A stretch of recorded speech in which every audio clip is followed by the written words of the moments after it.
오늘 하나님께서 우리에게 주신 말씀은 호세아 10장 1절에서부터 15절 말씀입니다. 호세아 10장 1절에서부터 15절 말씀 합독하도록 하겠습니다. 시작. 이스라엘은 열매 맺는 무성한 포도나무라. 그 열매가 많을수록 제단을 많게 하며 그 땅이 번영할수록 주상을 아름답게 하도다. 그들이 두 마음을 품었으니 이제 벌을 받을 것이라. 하나님이 그 제단을 쳐서 깨뜨리시며 그 주상을 허시리라. 그들이 이제 이르기를 우리가 여호와를 두려워하지 아니하므로 우리에게 왕이 없거니와 왕이 우리를 위하여 무엇을 하리요 하리로다. 그들이 헛된 말을 내며 거짓 맹세로 언약을 세우니 그 재판이 바지랑 돋는 독초 같으리로다. 사마리아 주민이 베다윈의 송아지로 말미암아 두려워할 것이라. 그 백성이 슬퍼하며 그것을 기뻐하던 제사장들도 슬퍼하리니 이는 그의 영광이 떠나감이며 그 송아지는 앗수르를 옮겨다가 예물로 아래 왕에게 드리리니 에브라임은 수치를 받을 것이요 이스라엘은 자기들의 계책을 부끄러워할 것이며 사마리아 왕은 물 위에 있는 거품같이 멸망할 것이며 이스라엘의 죄 곧 야인의 상당은 파괴되어 가시와 찔레가 그 제단 위에 날 것이니 그때에 그들이 산더러 우리를 가리라 할 것이요 작은 산더러 우리 위에 무너지리라 하리라. 이스라엘아, 내가 기브아 시대로부터 범죄하더니 지금까지 죄를 짓는구나. 그러니 범죄한 자손들에 대한 전쟁이 어찌 기브아에서 일어나지 않겠느냐. 내가 원하건대 때 그들의 정기를 받으리니 이 두 가지 죄를 걸릴 때에 만민이 모여서 그들을 치리라. 에브라임은 마치 길들이 남소 같아서 곡식받기를 좋아하나 내가 그 아름다운 목에 멍에를 메우고 에브라임 위에 사람을 태우리니 유다가 밭을 갈고 야곱이 흙덩이를 깨트리리라. 너희가 자기를 위하여 공의를 심고 인애를 거두라. 너희 묵은 땅을 기경하라. 지금 곧 여호와를 찾을 때니 마침내 여호와께서 오사 공의의 빛처럼 너희에게 내리시리라. 너희는 악을 밟아서 죄를 거두고 거짓 열매를 먹었나니 이는 내가 내 길과 내 용사의 많음을 의뢰하였음이라. 그러므로 너희 백성 중에 유별함이 일어나며 내 산성들이 다 무너지되 살만이 전쟁의 날에 베다레를 무너뜨릴 것 같이 될 것이라. 그때에 어머니와 자식이 함께 부서졌도다. 너희의 큰 악으로 말미암아 베델은 이같이 너희에게 행하리니 이스라엘 왕이 새벽에 정령 망하리로다. 아멘. 오늘 말씀 12절에 보면 너희 묵은 땅을 기경하라라고 말씀하고 있습니다. 여러분, 묵은 땅이 어떠한 땅입니까? 생명력을 가진 씨앗이 뿌려졌지만 아무런 열매를 맺지 못하는 땅입니다. 성경에는 좋지 않는 땅을 나타낼 때에 황무지라는 표현을 쓰는 곳이 있는가 하면 이 묵은 땅이라는 표현을 쓰는 곳이 있습니다. 둘 다 열매 맺을 수 없는 땅인데 그 성격이 다릅니다. 황무지는 원래 쓸모없는 땅입니다. 그런데 묵은 땅은 한때 곡식과 열매를 맺었던 땅인데 지금은 열매를 맺지 못하는 땅이 되어버렸습니다. 지금 북이스라엘의 영적인 상태는 한때 다윗의 시대에는 영적으로 하나님께서 기뻐하시고 복을 받는 땅이었습니다. 곡식과 열매를 풍성히 맺는 땅이었고 하나님의 복이 임하는 그러한 땅이었습니다. 그런데 지금은 묵은 땅으로 쓸모없는 땅이 되어버린 것입니다. 그런데 무서운 것은 묵은 땅이 한순간에 된 것이 아니라는 것입니다.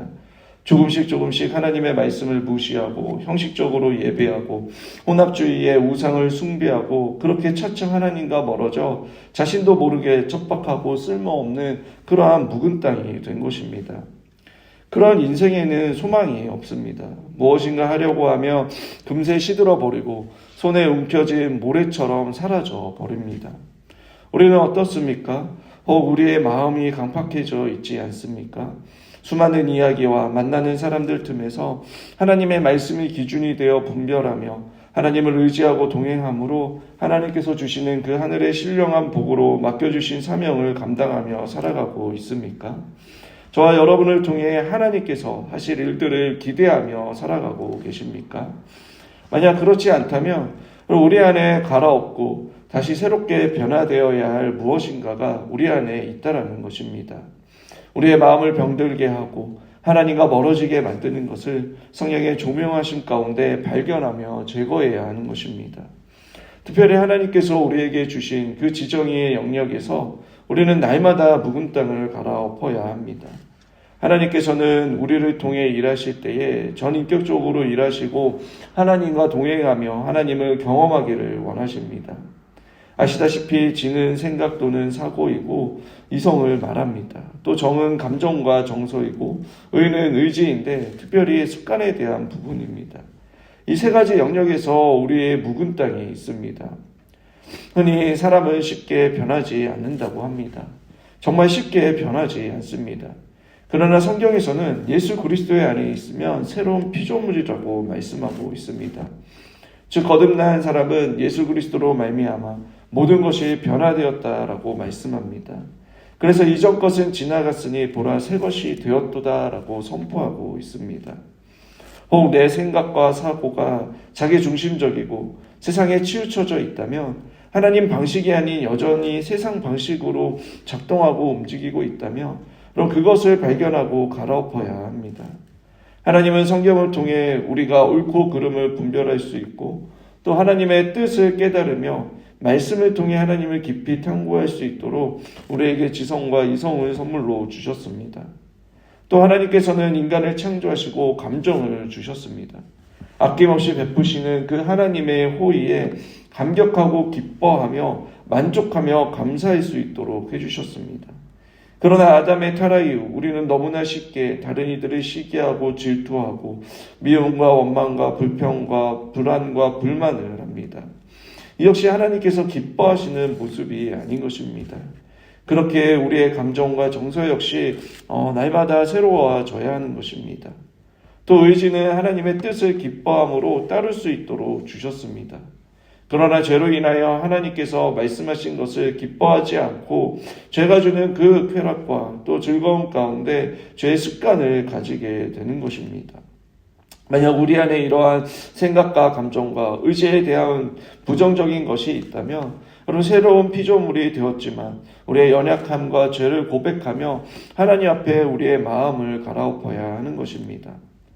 사랑하는 여러분, 하나님께서는 우리 모두 일상생활 속에서 경건함을 통해 그리스도의 장성한 분량에 이르기까지 자라기를 원하십니다.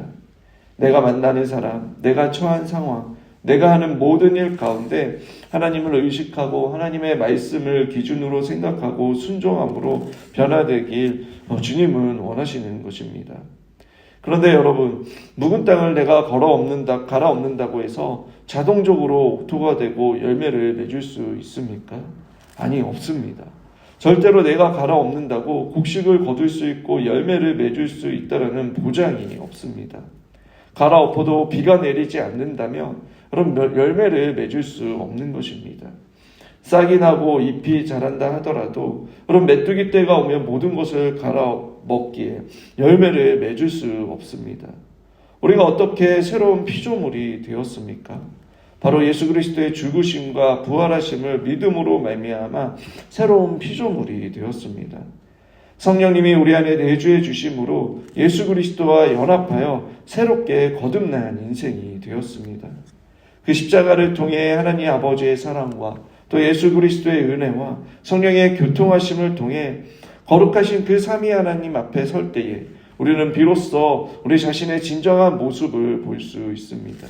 그때부터 비로소 그런 묵은 땅을 갈아엎어 열매를 맺을 수 있는 옥토와 같은 땅이 될 수 있는 것입니다. 다시 12절의 말씀을 보시면 너희가 자기를 위하여 공의를 심고 인애를 거두라. 너희 묵은 땅을 기경하라. 지금이 곧 여호와를 찾을 때니 마침내 여호와께서 오사 공의를 빛처럼 너희에게 내리시리라 라고 말씀하고 있습니다. 갈아엎은 그 땅에 공의를 심으며 인애를 거두고 여호와를 찾으면 그 일을 하시기 위해 여호와께서 직접 우리의 시간과 공간 속에 찾아오셔서 직접 역사해 주신다라는 것입니다. 우리의 작은 순종을 통해서 하나님께서 직접 일하시는 것을 보게 하신다라는 것입니다. 사랑하는 여러분, 우리의 마음이, 우리의 삶이 진짜 옥토, 열매 맺는 기름진 땅이 되기 위해서는 하나님께서 찾아오셔야만 합니다. 하나님께서 우리 안에 오셔야지 새로운 역사가 시작되는 것입니다. 한번 상상을 해 보십시오. 땅을 갈아엎으려면 기구가 있어야 합니다. 트랙터로 갈아엎든 못해도 쟁기라도 있어야지 갈아엎을 수 있습니다. 그런데 농부이신 하나님께서 우리에게 찾아오셔서 우리를 빚어 창조하신 그 두 손으로 쟁기를 잡으시고 죄로 인하여 타락한 우리의 묵은 땅을 갈아엎으시고 다시 새롭게 하시기 위해 성자 하나님을 보내주시고, 성자 하나님께서는 그 십자가에서 흘리신 그 피 묻은 손으로 우리의 손을 잡아주셔서 우리의 죄를 사하여 주시고 고쳐주시고 일으켜 세워주신다라고 생각해 보십시오. 여러분, 결코 변화되지 못할 인생도, 못 고칠 인생도 하나님께는 없는 것입니다.